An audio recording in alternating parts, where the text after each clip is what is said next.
My wife's name appeared on my phone as it buzzed as I was mentally preparing to go home and tidying up my desk after a long day at work. I answered the phone with a warm voice, but something in her tone caught me off guard. It was cold and icy, even Nathan. I stopped talking to her, and my smile faded, asking if everything was okay. "No," she replied bluntly, and her next words hit me like a freight train. "I want a divorce." For a brief moment, I couldn't breathe. It felt completely out of context and inappropriate, but I never imagined things would get this bad. I stumbled. As I tried to comprehend Emma, she said in a detached tone, "I've made up my mind I don't want to talk about it with you. If you have any questions, contact your lawyer or mine." "I just heard you say you want a divorce. When did this happen?" "You've already spoken to a lawyer. Don't try to call me Nathan. You'll hear from him soon," she said simply, Emma, as my chest constricted. "This is absurd." I continued. "I don't owe you an explanation," with my voice rising. But she interrupted me. She said, "This is what I want," in a tone as cold and detached as ever. And then the line went dead. I stood there with my phone in hand, completely stunned, and my heart racing with unanswered questions. How could this be happening after 7 years of marriage? I thought we were solid, but I chalked it up to stress or a rough patch.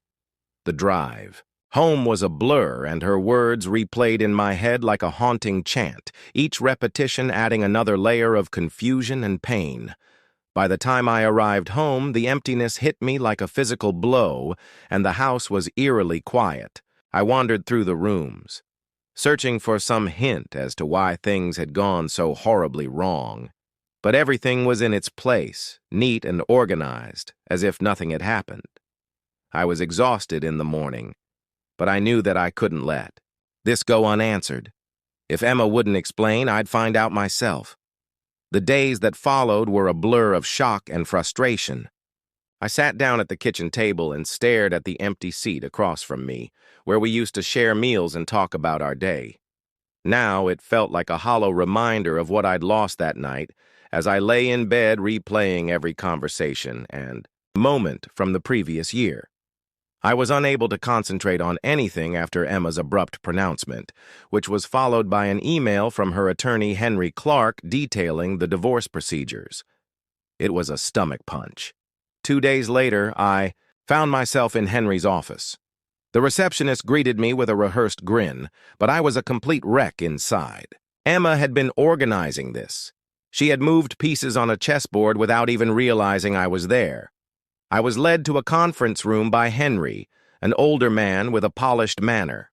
As I sat down, I saw a moment of discomfort on his face, but it was quickly covered up by professionalism. "I'm here to make this process as smooth as possible," he said in a measured tone, and I leaned forward firmly. "I appreciate that, Mr. Clark, but I'm not here to talk logistics. I want to know why Emma is doing this." He hesitated, rearranging his papers. Henry sighed, took off his glasses, and rubbed his forehead. "I shouldn't be telling you this," he said, "but you deserve to know." "I'm not at liberty to discuss personal matters," he replied. My frustration boiled over. "You've been conspiring with my wife to ruin our marriage." I held my breath. He acknowledged that she had been preparing this for months, gathering information and assembling a case to obtain the majority of your shared assets. But he was hesitant because he thought there might be another person involved. His remarks struck me like a blow to the body. Someone else made me sick. I muttered, "Thank you, Mr. Clark." He nodded. "I can't say more, but she's been calculated." I jumped up suddenly, scraping my chair against the floor. I responded, my voice tight. That's all I needed to know. As I left his office, a storm of emotions swirled inside me. Rage, betrayal, heartbreak, but behind it all, a new resolve began to develop. Even though Emma had been preparing this for months, I wasn't going to allow her to surprise me any longer. This wasn't the end. For the first time since this nightmare began, I felt like I wasn't just reacting to Emma's schemes when Chris and I left the office with the understanding that he would review the data and get back to us with an updated counteroffer. I reenacted the moves I was leading later that evening while I was seated in my workshop. I had been feeling like a victim of the confrontation for weeks, exhausted but strangely empowered, caught off guard and powerless. But now I saw a way forward. Emma had been cunning in her betrayal, but she miscalculated and thought I would fold, giving her everything. I wasn't just fighting for my belongings or honor, I was fighting for myself.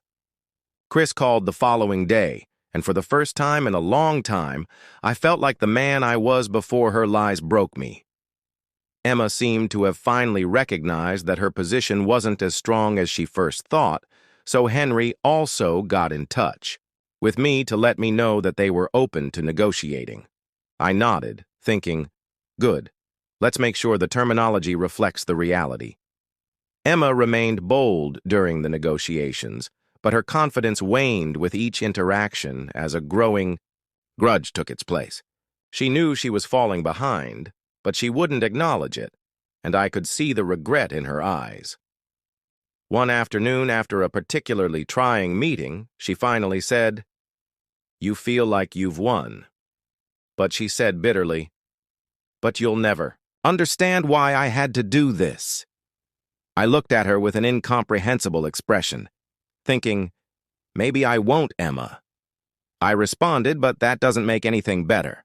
Her eyes widened in rage, but she remained silent, so the conversation came to an end, and I realized for the first time that it was over. By the time the settlement was reached, Emma's remarks had stopped hurting me, and I felt like a different person. The terms were fair, even if I had to give up some belongings. Despite the harshness of the war, I emerged stronger, and although Emma's plans had fallen through, I kept the majority of my labor. The marriage was finished, but my life was just getting started. The finality of the arrangement was followed by an odd feeling of peace. The process had been exhausting, but I was glad it was over. Emma had signed the documents her intentions to leave with the majority of our assets had failed. What she walked away with was far less than what she had planned to take. As I exited the courts that day, I felt lighter. Divorce had destroyed not only a marriage, but also the illusions I had held about Emma and our life. Together, Chris and I later shared a quiet drink, and that night we raised a toast to the end of a conflict I hadn't asked for but had battled valiantly through. "You handled this well," Chris said, clinking his glass against mine. "I hope you're proud."